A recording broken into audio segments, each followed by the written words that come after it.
Merci, Monsieur le Président. Monsieur Tabarot, vous parliez consensus. Permettez-moi de ne pas être tout à fait consensuel. Plus de 10 ans de réflexion. On est parti de la LGV, on est aujourd'hui à la LNPCA.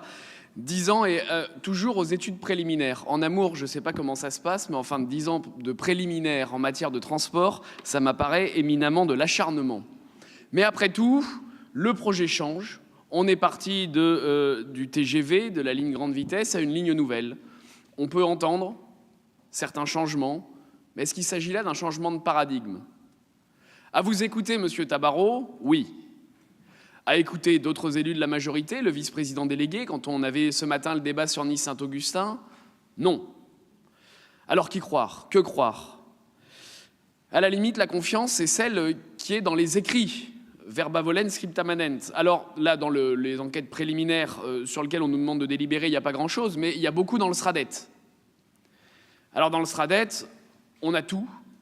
Et finalement, c'est ce qui nous permet de conserver notre position. Parce que dans le SRADET, on continue à nous parler de la grande vitesse. On continue de nous parler dans cette ligne nouvelle, qui ne l'est pas finalement tant que cela, puisque ça fait plus de 10 ans, et vous ne cessez de l'écrire. C'est l'ultra-métropolisation, encore une fois, c'est effectivement la ligne Marseille-Toulon-Nice.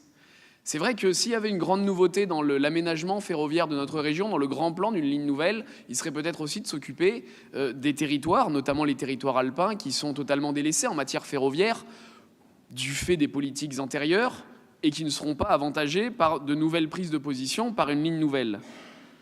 Je suis aussi très inquiet, ligne nouvelle, mais enfin avec les toutes vieilles méthodes. Les vieilles méthodes, celles de la pression fiscale, de la confiscation du pognon de nos compatriotes. Parce que dans le SRADET, et ça a été dit ce matin par ma collègue Muriel Filleul, vous envisagez déjà, pour cette ligne nouvelle, d'actionner de nouvelles taxes. C'est-à-dire d'aller piquer encore plus de pognon dans la poche de nos concitoyens. Pour faire quoi?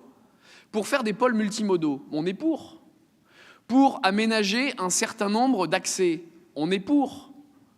Mais également pour aménager les voies avec de la grande vitesse. C'est là où réside le coût faramineux. J'entendais le président Estrosi, le président délégué Estrosi ce matin nous dire « Ah ah ah, mais si on avait totalement changé de paradigme, on n'aurait pas les financements européens et ça nous coûterait beaucoup plus cher. » C'est faux. Si on abandonnait tout ce qui a créé, tout ce qui a fait, et c'est un spécialiste en termes de coûts, c'est vrai, en termes de coûts de plus en plus importants, mais si on abandonnait la question de la grande vitesse définitivement, si on arrêtait les aménagements grande vitesse définitivement, la facture elle-même baisserait et les financements européens ne seraient pas aussi obligatoires, l'Union européenne ne serait pas obligée d'abonder autant. Alors encore une fois, je comprends votre position, comprenez la nôtre. Puisque vous ne changez pas de paradigme, puisque la question écologiste, moi je vous entends parler toujours d'une COP d'avance, mais votre projet de ligne nouvelle, il a 5 trains de retard. Il a 5 trains de retard. Alors encore une fois, je conçois que vous souhaitez maintenir vos positions. Ça fait plus de 10 ans qu'à part acharnement, vous êtes encore au préliminaire pour la ligne nouvelle et pour la grande vitesse. Soit, on continuera le débat. Vous nous avez proposé de nous présenter avec les autorités de la SNCF plus en détail quels seraient les changements. On est ouvert, mais à chaque fois que vous écrivez quelque chose, à chaque fois qu'on a un support, quelque chose de tangible, de palpable, de consultable, rien ne change. Alors comprenez, eh bien non, que cette ligne nouvelle n'aura pas plus notre assentiment que la LGV PACA d'hier. Je vous remercie.